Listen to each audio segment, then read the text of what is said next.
I start. I swat. Whoa, whoa, baby, poke it out, poke it out, poke it out. What's up, everybody? Yeah, finally, I'm making another video. Sorry for being gone for so long.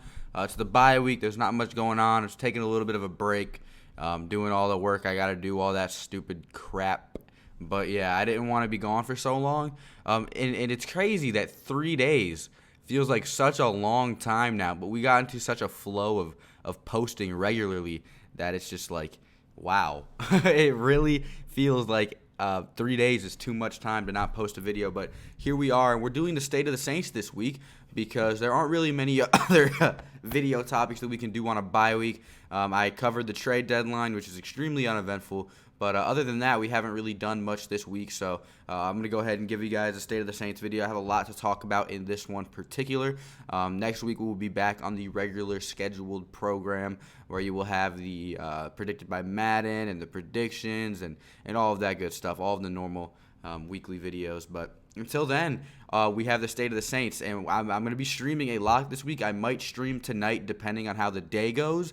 I will let you guys know in my community tab or on Twitter. If you don't follow me on Twitter, it's nosreport_, and that is where I will post my video shout-outs, that I'm going live, or just general Saints news, period, because that is a very good way to get stuff out quickly. So if you guys want to go follow that, you can. But other than that, we do have a video to talk about, and that is the State of the Saints during the bye week. And the first question, which is the question of the day that I would like to ask you guys, who do you think is or will be our wide receiver 2?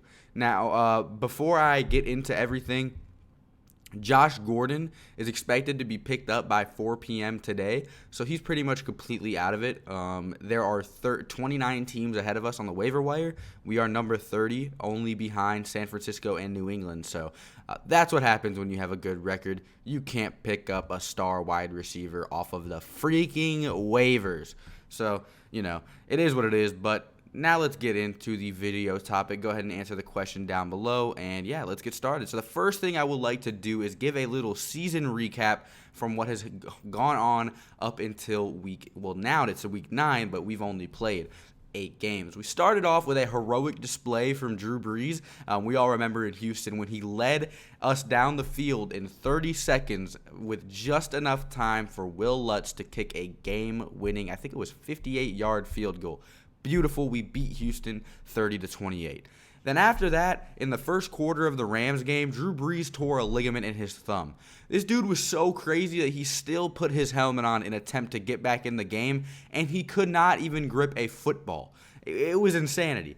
Teddy had no game plan, so he struggled in week 2 against the Rams. He couldn't get the offense going. The defense held the Rams to 6 going into the half, but inevitably, they got tired because of the constant they had to stay on the field the whole game. The offense kept going 3 and out. They had to stay on the field, and we ended up losing 27-9 to the Rams, and that scared a lot of Saints fans. But we got into the technical of things and realized that Teddy Bridgewater did not have a game plan. Maybe next week against Seattle, when he has a game plan, he can't succeed. Teddy and the team would then prove their dominance over 5 straight weeks. They went to Seattle on the road, beat them 33-27. It was not that close of a game. We blew them out. Beating the Cowboys at home 12-10, a defensive showing from the New Orleans Saints, a manhandling of the Dallas Cowboys.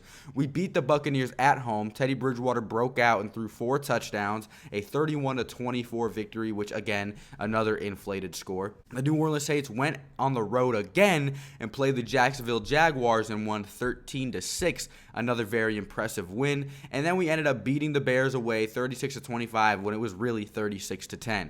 Drew came back, and then we destroyed the Arizona Cardinals 31-9. Second game this year with no touchdown allowed by the opposing team. That's insane. The defense has been shining all year. They've now held 5 straight opponents to under 260 offensive yards. That is the first time that has happened since the Dome Patrol days in 1991 and 1992. The defense and the team in general has been playing fantastic. We've won in so many ways. This just feels like a special season. This is a season recap at this point, so it just feels special. It feels like this is destiny. Everything's coming together. The defense, the coaching, the offense, the special teams. We could put up 30 points and hold you to 10. It's insane. The New Orleans Saints I have never seen them function on this level. This is something that no other team in the NFL has. You take away San Francisco's defense, they get blown out every week, and that's a promise. You take away Aaron Rodgers from Green Bay, what are they? We are a team with so many moving parts, so many substitutes, so deep, so well-rounded and good in every category, and can beat you with any phase of the game. The New Orleans Saints are very impressive. This feels like a special season, and a 7-1 record up to this point. I'm very happy. We should be 8-0, but, Drew Brees couldn't wait until after the game to somehow tear a ligament in his thumb. That was a joke, by the way. Obviously, he couldn't. We should have won week 2. We would have won week 2 if we were healthy enough. But this team has shown me so much. Alvin Kamara has missed 2 weeks. Jared Cook has missed 2 weeks. Traquan Smith hasn't played since week 2, and Keith Kirkwood hasn't played since week 1, or I don't even think he played at all. He got put on IR before the Rams game in pregame warmups. So the Saints have been very thin, but have shown to have such deep players that it doesn't even matter. Latavius Murray balled out. Teddy Bridgewater balled out. This team's insane. The next thing I would like to talk about is one of the things I shied into with the injuries. This is going to be the recent updates category where I talk to you about some of the things that have been happening over the past week or two, so you don't have to go digging for it yourself. Per John Hendricks, Keith Kirkwood could be back for the Saints extremely soon. The target date is supposedly the Buccaneers road game on November 17th. That's the target date, literally right after we play Atlanta after the bye week. Traquan Smith's status, though, is up in the air. He should be returning soon as well, though. I'm not very sure. We haven't gotten an estimate on him at all. He's caught 5 out of 5. Traquan has caught 5 out of 5 targets in the 2 games he did play for 75 yards and a touchdown. He's a very, very, very big missing piece. I genuinely believe when he comes back, he will explode. I was right about Von Bell. Prayers, I'm right about Traquan Smith.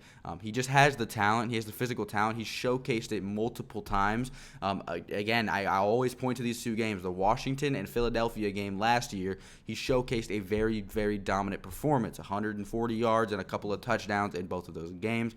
The dude played amazing. He had a very good 2-game stretch before he ended up getting hurt. He has an ankle injury. That's just something that we have to, he needs to get back out on the field, because I trust the New Orleans Saints. I trust Sean Payton. I trust Mickey Loomis for them not to give away as many assets to get a wide receiver too, because they believe in Traquan Smith. They believe in Keith Kirkwood. I think that when Traquan Smith gets back onto the active roster, he can perform well and can give us that wide receiver 2 that we have so desperately needed. I think that once we do that, we should be set, and I think we will be 100% legitimate, 100% Super Bowl contenders. There is a question about if the Saints offense can function like last year, because last year was bad in the playoffs because they just triple-teamed Michael Thomas the whole game. Can we find those options? Jared Cook will be coming back soon as well. Expect him and Kamara to possibly play on Sunday, or on next Sunday, against the Atlanta Falcons. We, again, are not sure. We haven't gotten a 100% timetable, but I think that Alvin and Cook will have enough rest and be okay to go for those 2 games, because they have missed 2 weeks already. Apart from that, the New Orleans Saints released Ken Crawley and re-signed Lil Jordan Humphrey to the practice squad. So I hope Lil Jordan Humphrey can get some reps sometime soon. It's looking a little questionable for that, because the New Orleans Saints love to just, welcome back. Oh, no, you got to leave. Welcome back. Oh, no, you got to leave. It's frustrating. Hopefully he can be implemented soon while Traquan and Keith Kirkwood are out facing those injuries. The next thing I'd like to talk about is the hot topic, and that is the New Orleans Saints /NFL as a whole playoff picture. And I'm only going to be covering the top 3 seeds at the moment in the NFC, because I don't want this video to be 40 minutes long. I don't think you guys would enjoy sitting through a 40-minute long video of me just sitting here talking. And so I just wanted to get this out of the way and shorten it down a bit. The NFC playoff order goes like this. The 49ers at the first. They're 8-0. They're coming off of a 28-25 win over Arizona. They have played the 21st hardest schedule, which is like the 11th easiest schedule in the league.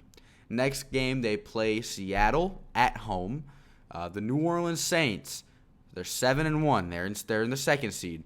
They have had they're coming off a 31-9 win over Arizona, the same team, plus Kenyon Drake, that the San Francisco 49ers beat 28-25. We have played the 8th hardest schedule, the 8th. That is 13 schedules harder than the 49ers. Next game, we play the Falcons at home. The Green Bay Packers are third in the NFC with a also 7-1 record, coming off of a 31-24 win over Matt Moore's Chiefs. Kind of impressive, kind of not impressive. They were in Arrowhead, I guess, so that's fair. They've played the 9th highest schedule behind us and play the Chargers next.